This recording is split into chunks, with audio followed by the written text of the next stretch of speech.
হুজুর জামাইয়ের মাথা গরম, মনে হয় জিনে ধরছে। হুজুর মেয়েটা কথা শুনতেছে না, মনে হয় জিনে ধরছে। হুজুর ছেলে তো ভাত খাইতে যাচ্ছে না, ছোট বাচ্চা, মনে হয় জিনে ধরছে। যদি এই ধরনের সিমটম, এই আলামতগুলো আপনার ভিতরে থাকে, জানবেন যে আপনার সাথে জিনের প্রভাব বা ইফেক্ট আছে। যদি এই আলামতগুলো না থাকে, প্লিজ কেউ মনে করবেন না যে আপনার ভিতরে জিন আছে। এটা ওয়াসওয়াসা, মারাত্মক ওয়াসওয়াসা। আপনার ঘুম, খাওয়া সবকিছু নষ্ট করে ফেলবে। আপনার সাথে জিন আছে কিনা বুঝবেন কিভাবে?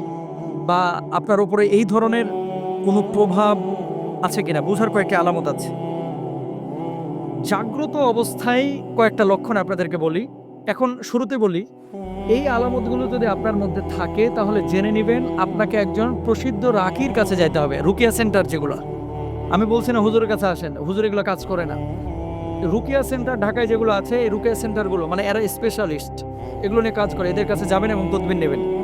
হার্টে ব্লক ধরা পড়ছে, আপনি যদি ডায়াবেটিসের ডাক্তারের কাছে যান, কাজ হবে? হবে না। আপনার পেটে পীড়া হয়েছে, পেটে ব্যথা, কিডনিতে পাথর হয়েছে, আপনি যদি এখন যান মনে করেন চোখের ডাক্তারের কাছে, কাজ হবে? হবে না। তো যারা রুকিয়া সেন্টারে কাজ করে এরা এগুলো নিয়ে স্পেশালিস্ট, মানে এগুলোর বিষয়ে তারা বিশেষজ্ঞ। তাদের কাছে যাবেন এবং কাজ করবেন।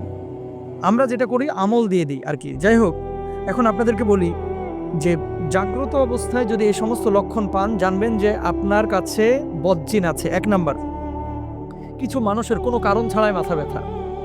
ঘুম ঠিক আছে, খাওয়া ঠিক আছে, কোনো টেনশন নাই, তারপরেও সারাক্ষণ মাথাটা জিমায় আর চিনচিন করে মাথা ব্যথা করে। চোখ কান এগুলোর সমস্যাই না, এমনিতে মাথা ব্যথা করছে। দুই নাম্বার, কিছু মানুষ দেখবেন এবাদতে মোটেও মজা পায় না, নামাজ পড়তে ভাল লাগতেছে না, জিকির আজকার ভাল লাগতেছে না, তেলাওয়াত ভাল লাগছে না, আল্লাহর প্রতি বিরূপ ধারণা আসতেছে, মানুষকে দেখলেই মেজাজ খারাপ হয়ে যাচ্ছে, আব্বাকে দেখলেও মেজাজ খারাপ হয়ে যায়, আম্মাকে দেখলেও মেজাজ খারাপ হয়ে যায়। এরকম হয় কিন্তু অনেক সময়। যদি এরকম এবাদতে বিমুখতা আসে তাহলে জেনে নেবেন যে কিছু একটা আপনার ভেতরে ঘটছে। তিন নাম্বার, মেজাজ বিক্ষিপ্ত হয়ে থাকা এবং সবসময় মেজাজ একেবারে হট টেম্পারে থাকা। ভালো কথা, আপনি সালাম দিচ্ছেন, কিছু লোক দেখবেন আসসালামু আলাইকুম বলার পরে স্যাত করে ওঠে। কাজ জিনিস পাও না, খালি সালাম দাও, আছে এরকম। খাবারের কথা বলতেছেন, একেবারে স্যাত করে ওঠে, মানে রাগে যাচ্ছে, খুব রূঢ় আচরণ করছে, উগ্র মেজাজে আচরণ করছে। 4 নম্বর। 5 নম্বরে অনেক সময় খিঁচুনি বা মৃগী রোগী যেগুলা রয়েছে, মৃগী রোগ এটা অনেকেরই রয়েছে, আর অনেকে খিঁচুনি এই যে জিনের প্রভাবে কিন্তু অনেক সময় হয়ে থাকে। 6 নম্বর, হঠাৎ অজ্ঞান হয়ে যাওয়া। গাড়িতে বসে আছে, কোনো কারণ ছাড়া অজ্ঞান, দাঁড়ায় আছে, কথা বলতেছে, কোনো কারণ ছাড়া অজ্ঞান হয়ে যাচ্ছে, রাত্রিবেলায় দাঁড়ায় দাঁড়ায় গল্প করতেছে, কোনো কারণ ছাড়া অজ্ঞান হয়ে যাচ্ছে। 7 নম্বর, শরীরের কোনো অঙ্গে সবসময় ব্যথা থাকা কিংবা বিকল হয়ে যাওয়া, অথবা ছোপ ছোপ কিছু দাগ দেখতে পাওয়া। রাত্রিবেলায় ঘুমিয়েছেন আপনি, হঠাৎ আপনার শরীরের উপর আঁচড় দিয়েছে, মনে হচ্ছে কেউ একটা খামচি দিয়েছে। ইভেন আমি নাম বললে চিনে যাবেন। আমরা যে বিদেশে সফরে যাই, অনেক সময় এমনটা হয়েছে যে আমাদের সাথে পাশের বেডে শুয়ে আছে, পাশে আমি শুয়ে আছি, সকালবেলায় দেখতেছি পায়ের এখানে কে যেন খামচায়া পুরো দাগ করে ফেলেছি। অথচ 4 স্টার মানের হোটেল, এখানে তো বিড়াল আসার কথা না, এখানে তো মশা মাছির প্রশ্নে ওঠে না, তো খামচাই লোকে। মেন কথা হচ্ছে এই ধরনের বিষয় ঘটে।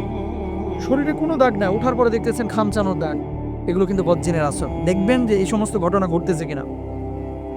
তারপরে হ্যালুসিনেশন হওয়া, জাগ্রত অবস্থায় অনেক কিছু দেখা বা শোনা বা অন্যরা দেখছে না। রাস্তা দিয়ে চলতেছেন, সবাই দেখতেছে সামনে বাম দিকে যাইতে হবে, পেছনে মানুষ দেখতেছে, সাইডের মানুষ দেখতেছে, আর আপনি দেখতেছেন ডান দিকে কোনো রাস্তা নাই। এরকম ঘটে যায়। যদি এরকম হয় যে একজন মানুষ সামনে একটা জিনিস দেখতেছে সুস্পষ্টভাবে আর আপনি দেখতে পাচ্ছেন না, জানবেন যে খারাপ কিছু ঘটতেছে।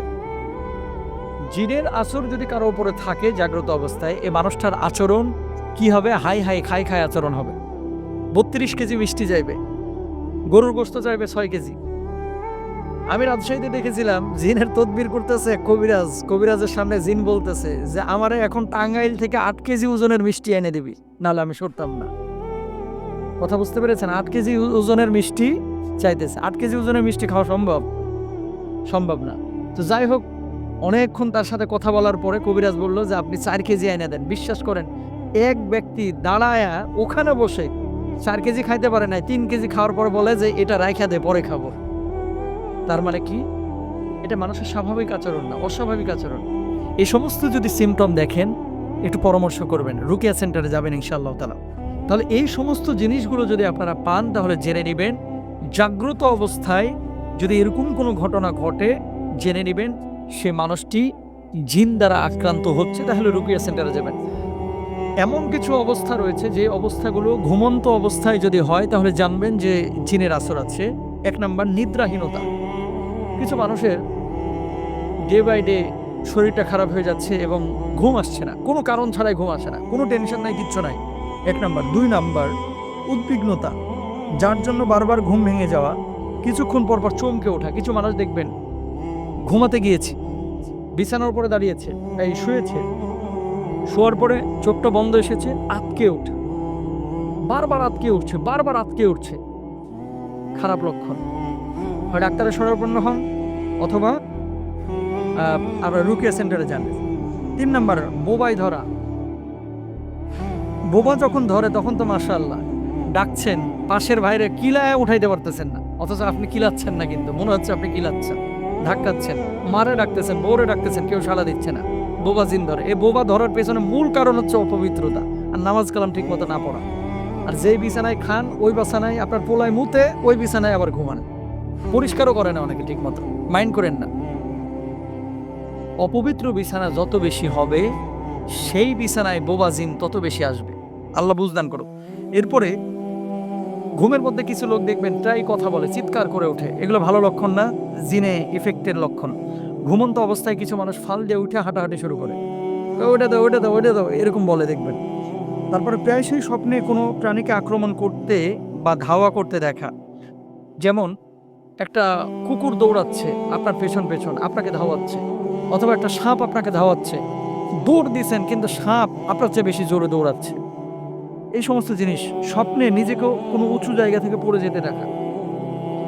বিকালবেলায় উঠছিলেন গোলাপ ফুল পাড়তে 6 তলা বিল্ডিং এর ছাদের উপরে, গোলাপ ফুল তো ছিঁড়তেই পারেন নাই, দেখা যাচ্ছে কি আপনি ছাদের থেকে পড়তেছেন পড়তেছেন পড়তেছেন, কেউ ধরেন, পড়া শেষ হয় না, 1.5 ঘন্টা হয়ে গেছে। এরকম হয় কিন্তু। বিমানে উঠতেছেন, বিমান থেকে নিচে পড়তেছেন, আকাশ থেকে কি যেন ফেলে দিচ্ছে, এরকম হয়। কোনো গোরস্থান বা পরিত্যক্ত স্থান অথবা কোনো মরুভূমির সড়কে হাঁটাচলা করতে দেখা। শুয়ে আছেন আপনি ঘরে, অথচ দেখতেছেন নিজে কবরস্থানের পাশে হাঁটাহাঁটি করতেছেন। তারপরে বিশেষ আকৃতির মানুষ দেখা, যেমন অনেক লম্বা, খুবই খাটো, খুব কালো কুচকুচি ইত্যাদি। এমন মানুষ দেখতেছেন যে মানুষটার মাথা আসমানে আর পা হচ্ছে জমিনে। খারাপ লক্ষণ। আমি আবারও বলি, একটা লক্ষণ পাইলেই অস্থির হওয়ার কিছু নাই। যদি এরকম হয় যে একটা লক্ষণ পেয়েছেন, আপনি এই যে শরীরটারে বন্ধ করার 1 নম্বর উপায় হচ্ছে আয়াতুল কুরসি পড়ে হাতের তালুতে ফু দিয়ে শরীরটারে মুছে দিবেন 5 ওয়াক্ত নামাজের পরে। চারকুল পড়বেন, আয়াতুল কুরসি পড়বেন, বিসমিল্লাহ সহকারে ফু দিয়ে শরীরটারে মুছবেন, পবিত্র বিছানায় ঘুমাবেন ইনশাআল্লাহ। পবিত্র অবস্থায় থাকলে আপনার ভিতরে এই ধরনের প্রভাব আসবে না। এরপরেও যদি এরকম অসংখ্য আলামত আপনার শরীরের মধ্যে চলে আসে, রুকিয়া সেন্টারে যাবেন, চিকিৎসা নেবেন ইনশাআল্লাহ।